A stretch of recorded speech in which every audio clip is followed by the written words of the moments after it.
I am Janna Brown and I live in my 1994 Ford E150 full-time, and I'd like to show you around to the front. I took the seat and turned it around. The bolts aren't the same way, so now it's not bolted in, but no one's really sitting in it unless I'm sitting in it at night to read a book or something. So this just works for me. I'm not worried about this seat moving ever because it is weighted down in the bottom. I do stuff things underneath there, and with everything on the back and the actual weight of the chair, it's not going anywhere.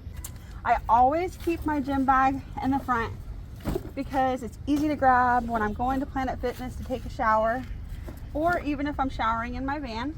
And then I just keep extra water, collapsible 4-gallon water jug. Right. So when there's no water in it, it squishes up really well to store. And to my front doors, I actually got this fridge on Amazon. You either make it a refrigerator or a freezer. If I could do it again, I would buy one that had, this was more deep. If you're gonna plug in the fridge and not want to worry about it on a power station, I would definitely get a 1000 watt power station. I would go with a better refrigerator if you can. If you can afford it, I would not suggest this refrigerator. Within the first 2 weeks of owning the refrigerator, the 12 volt that would plug in, but it broke. It's very cheaply made and it took forever to even get it from Amazon. And how I cook mostly is, I always keep it back there because it stays, is my portable. This was the best purchase I have made. The brand is Coleman. It runs off of butane. I just use a pot and one skillet. Some of my dry goods go in here. And this I got at Lowe's for $80, this cabinet. And I just used L brackets and I bracketed up. But dry goods go in the basket back here. I have seasonings. I do all of my silverware, which is just 2 forks, 1 spoon, 1 knife, 1 bowl, 1 plate. I have storage containers. Everything else I store as far as perishables go underneath here. All right, dry goods and other things like propane. That's my pantry, okay? But yeah, I love the storage under the bed. I had someone do this for me, and I wanted to make sure when I was sitting on the bed, it wasn't bumping my head. But now if I could take it back, because I have the chair to sit in to read and sit up in, I would make the bed higher so that I could store more and taller things underneath here. It's a little smaller lengthwise than a twin. This is just a foam mattress I got on Amazon and I cut it, but it's 6 inches thick. As you can tell, it's just plywood underneath, and I sleep great. It's very cushiony. I don't feel the plywood. For my clothes, I just got this at a Goodwill here in Maine, where I'm at right now, for $10, and this is where I store my clothes. Well, clothes and my junk drawer. This is my junk drawer. I just pack it in. Toothpaste, tape, a sewing kit, Allen wrenches, batteries. But yeah, junk drawer. Second drawer is panties, bras, socks. My third drawer is very stuffed pants, shirts, and shorts. I have a separate storage underneath the bed. It stores more clothes right here, and it goes all the way back. This is a collapsible bucket that I use for the shower.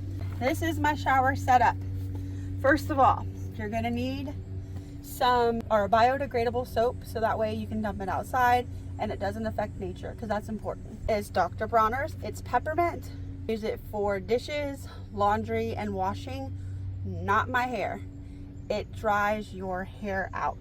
For my shower, one end goes to the side, and this is portable. You charge it by a USB down here at the bottom, and then this goes here.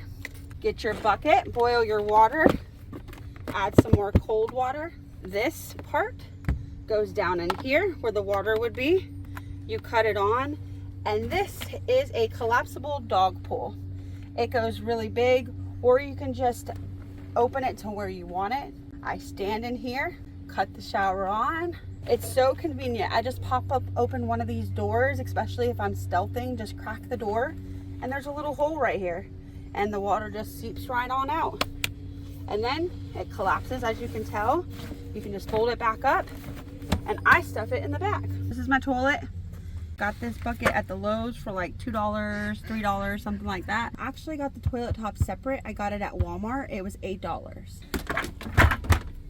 That has been my chair lots of times, especially getting ready in the mornings, tying my shoes. I'll sit on that chair. I love these lights. It's just clip-on lights. I got it at Amazon. There's 3 settings: high, medium, low. It's USB. I got 2 for 20 bucks on Amazon, and I always put one at the front of the van, so when I'm getting in at night, if you tap it, it's like you're cutting on an entrance light as you walk into it. And then this one's always by my bed. I just bought this. This is Renogy's new little baby portable power station. It's called a Phoenix.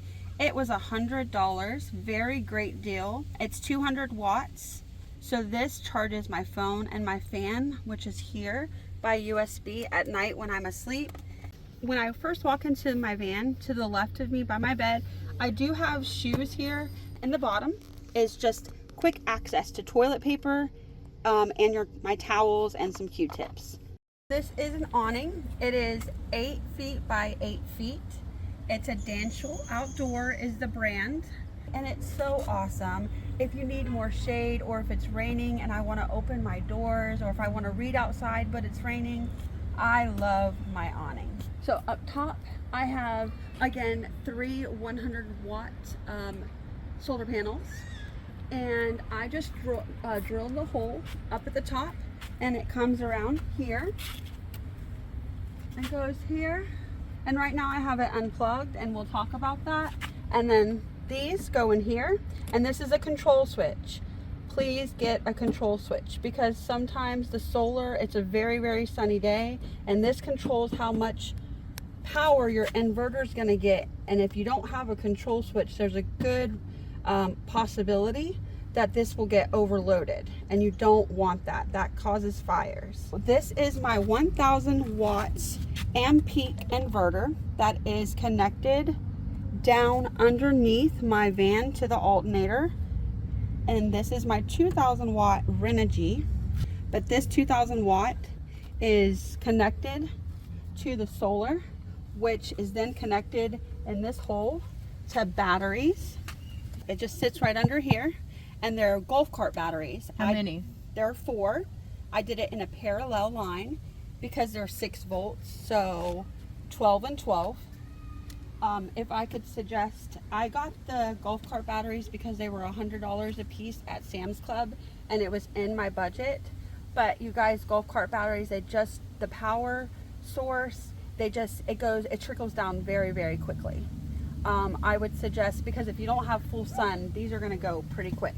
Get you a lithium battery. This is my buddy heater. This runs on 1 pound propane. Also, you don't want to run this and fall asleep. You run this, it warms up the area very, very quickly. You cut it off, you go to bed.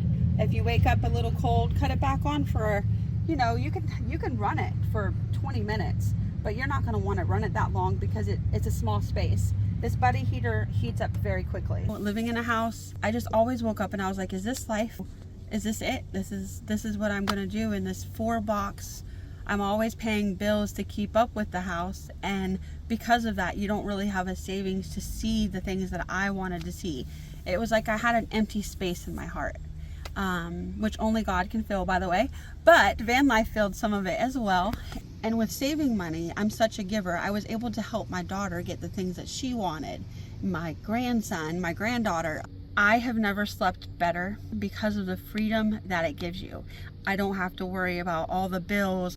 If you want your backyard to be mountains for a week, go to the mountains. If you want it to be oceans, find an ocean.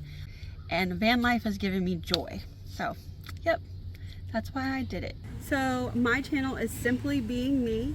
I named it that because, I mean, it says it right there. I'm just simply being me, living my life. I would definitely love if you would follow my travels. My friend actually made this sticker for me back when I had my cat Zerelda, the queen of the jungle. I really miss her. My van's name is Ruby. I named her after my Staffordshire pit mix. She's no longer with us. She was the love of my life. She was definitely my person. That was an amazing dog. And she had a red color to her coat. And when I bought her, obviously she's red, so it just made sense that my van would be named Ruby after her.